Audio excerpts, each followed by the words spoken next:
ಮಾದೂರ್ taluk Gudigere Vidyavihar international ಶಾಲೆ ವತಿಯಿಂದ ಕಲ್ಲುವೀರನಹಳ್ಳಿ ಗ್ರಾಮದ ಮತ್ತಿತಾಳೇಶ್ವರ ದೇವಾಲಯದಲ್ಲಿ ಆಯೋಜಿಸಿದ್ದ ಪರಿಸರ ಸಂರಕ್ಷಣೆ, ಪ್ಲಾಸ್ಟಿಕ್ ನಿರ್ಮೂಲನೆ ಮತ್ತು ಸ್ವಚ್ಛತೆ ಕಾರ್ಯಕ್ರಮಕ್ಕೆ ವಿದ್ಯಾವಿಹಾರ್ ಇಂಟರ್ನ್ಯಾಷನಲ್ ಶಾಲೆ ಮುಖ್ಯಸ್ಥ ಪಿ ಮಹೇಶ್ ಚಾಲನೆ ನೀಡಿದರು. ನಂತರ ವಿದ್ಯಾವಿಹಾರ್ ಇಂಟರ್ನ್ಯಾಷನಲ್ ಶಾಲೆ ಮುಖ್ಯಸ್ಥ ಪಿ ಮಹೇಶ್ ಅವರು ಮಾತನಾಡಿ, ಪರಿಸರವನ್ನು ರಕ್ಷಿಸುವುದು ನಮ್ಮೆಲ್ಲರ ಜವಾಬ್ದಾರಿಯಾಗಿದೆ.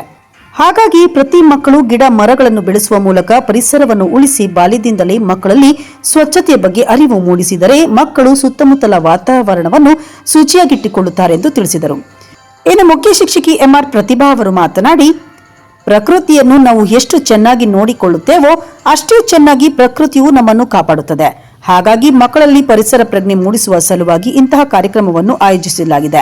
ಇನ್ನು ನಾವು ಯಾರಿಗೂ ತಿಳಿ ಹೇಳಬೇಕಾದ ಅಗತ್ಯವಿಲ್ಲ, ಏಕೆಂದರೆ ಪ್ರತಿಯೊಬ್ಬರಿಗೂ ಮರಗಿಡಗಳಿಂದಲೇ ನಮ್ಮ ಉಸಿರಾಟವೆಂಬುದು ತಿಳಿದಿದೆ.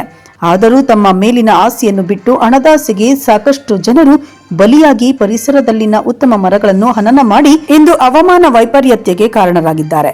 ಮುಂದಾದರೂ ಪರಿಸರವನ್ನು ಯುವ ಜನರು ಉಳಿಸಿ ಉತ್ತಮವಾಗಿರಿಸಲು ಪಣ ತೊಡಬೇಕೆಂದು ಹೇಳಿದರು.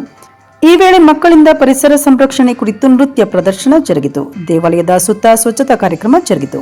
ಈ ವೇಳೆ ಶಾಲೆಯ ಶಿಕ್ಷಕಿ ಅರುಕ್ಯ ಮೇರಿ, ಲಕ್ಷ್ಮಿ, ಸಂಧ್ಯಾ, ರಾಣಿ, ರಂಜಿತಾ, ರಾಧಾ, ಕಾತ್ಯಾಯಿನಿ, ಶೋಭಾ, ಸುರೇಶ್, ಮಂಜುನಾಥ್, ಲಲಿತಾ, ಲಿಖಿತಾ, ಮೇಘನಾ, ಶಾಂತಮ್ಮ ಸೇರಿದಂತೆ ಹಲವರಿದ್ದರು.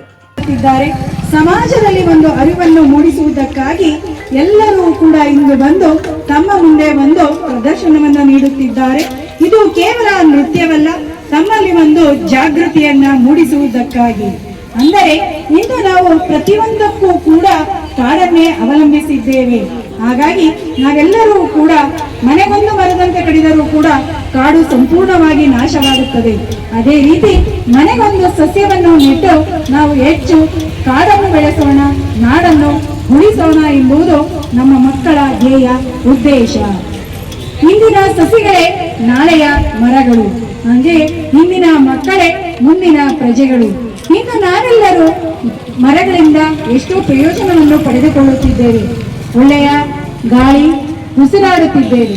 ಇದು ಮುಂದಿನ ಪೀಳಿಗೆಗೂ ಕೂಡ ಬೇಕೆಂದರೆ ನಮ್ಮ ಈ ಮಕ್ಕಳಿಗೂ ಕೂಡ ಮುಂದೆ ಅವಶ್ಯಕತೆ ಇರುವುದರಿಂದ ದಯಮಾಡಿ ಎಲ್ಲರೂ ಕೂಡ ಮರ ಕಡಿಯುವುದನ್ನು ನಿಲ್ಲಿಸಿ, ಒಂದು ವೇಳೆ ಅನಿವಾರ್ಯವಾಗಿ ಮರವನ್ನು ಕಡಿದರೆ ಆ ಜಾಗದಲ್ಲಿ ಮತ್ತೊಂದು ಸಸಿಯನ್ನು ನೆಟ್ಟು ಹೆಚ್ಚು ಹೆಚ್ಚು ಮರಗಳನ್ನು ಬೆಳೆಸೋಣ, ನಾಡನ್ನು ಉಳಿಸೋಣ. ಧನ್ಯವಾದಗಳು.